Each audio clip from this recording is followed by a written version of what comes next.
Recording. Everybody else ready? All right, it is 7 o'clock, June 1st, and we will call the meeting of the Brainerd Personnel and Finance Committee to order, and let's start with roll call. Erickson, Here. Stunek, I am here. Pritchett. Here. So who else for our audience? Who else do we have in on this meeting? Just state your name. Go ahead, Corky. Corky McQuiston, police chief. Tim. Holmes, fire chief. Lisa. Teresa Berg, Brainerd Dispatch. Jennifer Bergman, City Administrator, and I know Chris is about to log in as well. Chris Schubert, HR Director. And Connie Hillman, City Finance Director. All right, that sounds good. So we've got 5 things on our items on our agenda. Does anybody have anything to add? If not, we'll go to the first item, which would be approval of bills. Anything we need to know? Any background? Nothing to note out of the ordinary. All right, entertaining a I make a motion. motion to approve the bills. And second, Erickson. Motion by Stunek and a second by Erickson. Any discussion? Any discussion? Any discussion? Hearing none. Erickson, Yes. Stunek, Yes. Pritchett. Yes. All right, so that passes. It takes us to our second item, which is the resignation of Officer Dalton Langer. Police Chief McQuiston. Thank you. As you'll see with the agenda request, we did receive a letter of resignation from Police Officer Dalton Langer.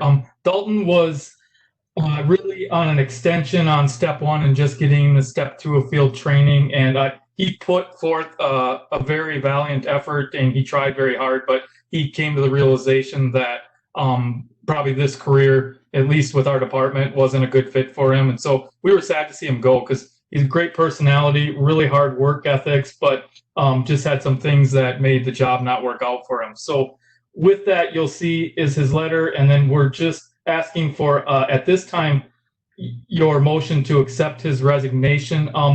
We do have our fingers crossed. The last person that we made a conditional job offer to on that for our old eligibility list, we're waiting for him to take the post test. Otherwise, everything else has been completed. So I hope to be back at the June, will be 15th meeting, I think, for just a ratification. We're really hopeful that he's going to be able to start next week after he passes his test. But I'll be back June 15th for the ratification of him. And then we're in the process of establishing our new eligibility list for our other vacancies. So again, it's just a motion to accept his resignation with regret. All right. And that kind of explains the real short turnaround on the letter and everything. So, okay. Oh, and just so everyone knows, we are now being joined by Mayor Vidal. All right. Okay, I'll entertain a motion. Yeah, I'll make the motion to resignation with regret of Officer Langer. Motion. And second by Stunek. Any discussion? Any discussion? Nope. I thought was that somebody with discussion? No, no discussion. All right. So it goes to a vote, and that will be roll call. Erickson, Yes. Stunek.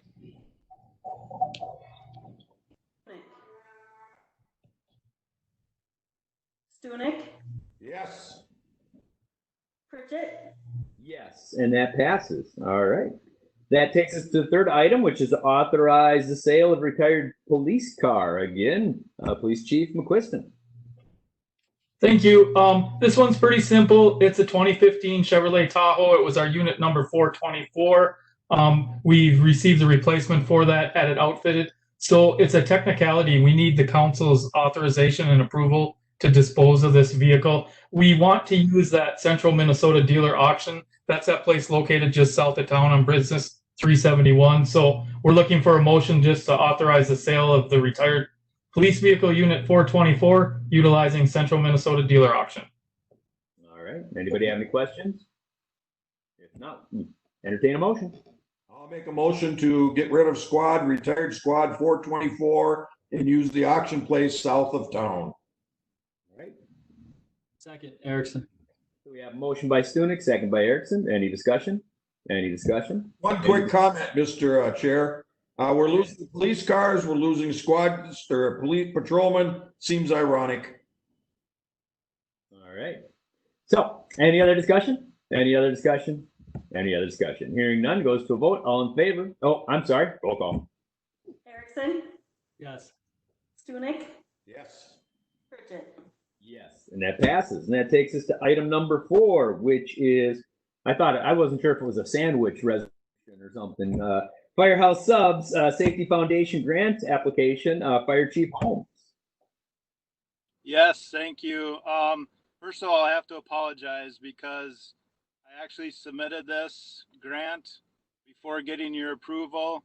We had been working on a couple other grants, and I thought this was one that we had gotten approval for, and I had not. So, first of all, I apologize for that. Take full responsibility for that mistake. Luckily, this is a no matching funds grant from the Firehouse Subs Public Safety Foundation. The grant request was for auto extrication equipment, just under $22,000. And this is just a request authorization to continue with the application that I've already submitted. All right. Any questions? If not, I entertain a motion. Mr. Chair, I'll make the motion to authorize the grant application to the Firehouse Subs Public Safety Foundation for auto extraction equipment. I'll second the motion. All right. We have a motion by Erickson, second. Any discussion? Any discussion? Any discussion? Hearing none, goes to vote, and that's roll call. Erickson, Yes. Stunek, Yes. Pritchett. Yes. And that takes us to item 5, which is probably the reason why we met at 7 o'clock. All right. And that's the consideration of prorate liquor license fees. Finance Director Hillman. Well, first of all, I think the agenda request, some questions came in, and I apologize if the agenda request wasn't very clear. But liquor licenses run from July 1st to June 30th. And so with the council action on April 6th, that waived the fee for March, April, and May 2019. And rather than refunding each of the liquor license holders, we applied that waiver to the July 1st, 2020 renewal period. Revenue for licenses and permits are recognized when paid, not necessarily when the actual time period it covers. So for example, we didn't recognize 6 months of the money that we received last June in 2019 and then 6 months here. So what we're talking about is all the revenue just for 2020. So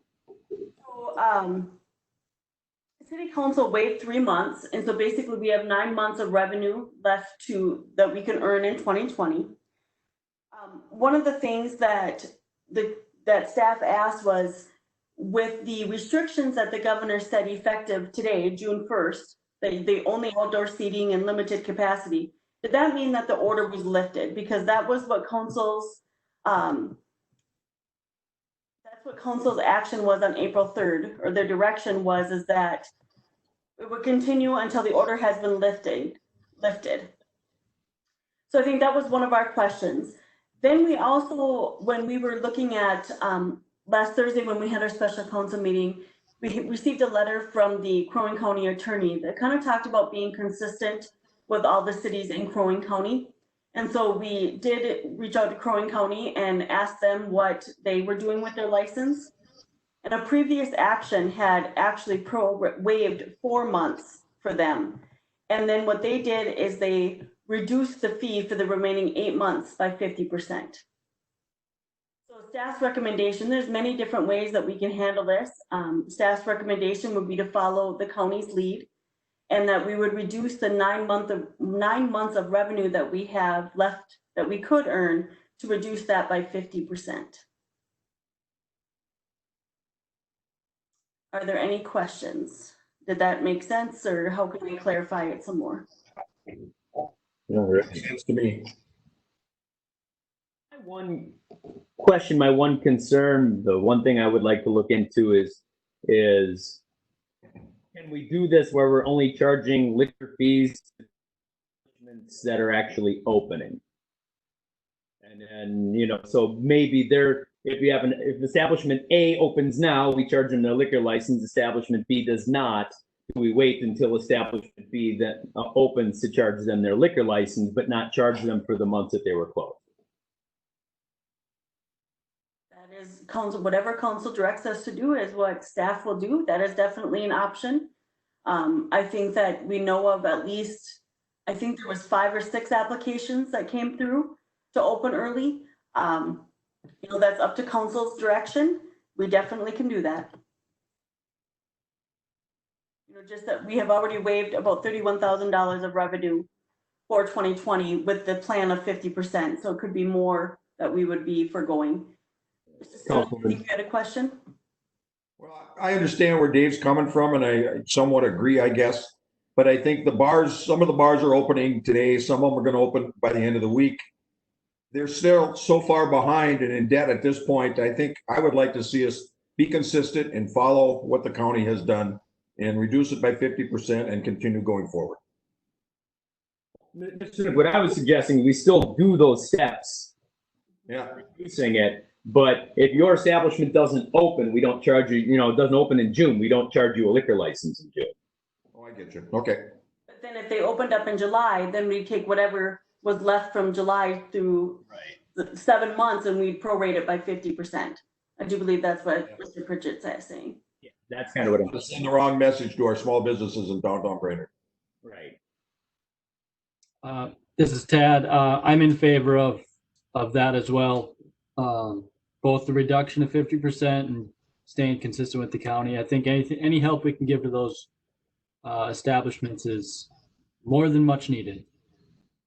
So my and you know is, would you want to charge the establishment that's not opening the same rate, or would you want to not charge that? Because as is, if your establishment doesn't open, we're charging you a liquor license for June. What I'm suggesting is if you don't open until July, then you take those remaining months and prorate. We don't charge you for a liquor license in June when you're not operating. Yeah, I'll support that as well. Okay, I'm ready for a motion unless there's more discussion. No, that was the one thing that I just wanted to see how the council felt that was the idea, but sometimes not being a business person, I don't see all the angles. So give it a shot, Mr. Stunek.